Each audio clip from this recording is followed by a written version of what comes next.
Remember how I've been saying that immediately after midterm and presidential elections, the right wingers activate right away and start working at the local level? I've got an interesting example to tell you about. Now, this happens to be one that's completely insane, lunatic, and unconstitutional, but it is an example nonetheless.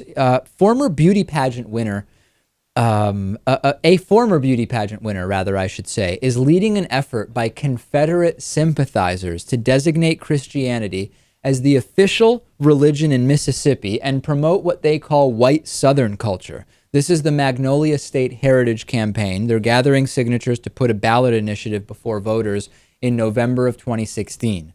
Lunatic idea. They're already working on 2016 initiatives. This would change the state constitution to promote Christianity, the English language, and Confederate symbols. I just love Confederate symbols, Lewis. The activist group is promoted by the 1986 Miss America Susan Aiken, former Republican State Representative Mark Duval, and the self-published novelist Julie Hawkins. They need 107,000 signatures by October 2015 to place this on the 2016 ballot. This happens to not be constitutional, Lewis. I mean, what's next? Establishing slavery as their economic plan. They're working. They're getting at it right away. The day after the election, they're doing it. It does happen to have this barrier of being unconstitutional, though. For sure. It's really a downer that federal funds are going to this state. I wish it weren't so.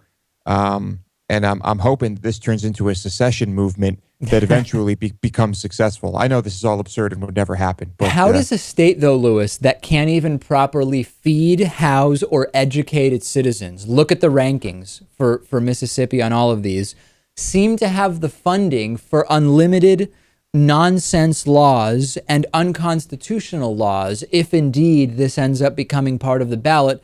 They are putting money, if this becomes part of a ballot question, not into feeding the people who are hungry, and there are a lot of hungry people in Mississippi, not into housing the homeless, not into educating those individuals who are victims of one of the worst education systems in the country right now, but instead into having an election around whether Christianity should be unconstitutionally the official religion of the state. Priorities are way off here. I feel really bad for the people of Mississippi. I do too. And let's activate after hearing this. Instead of just feeling bad, realize that the right is already getting going on 2016 initiatives. We need to get going right away as well. And this status quo of low voter turnout and not getting the ground game, the farm leagues going, is just not going to work for progressives, I'm telling you.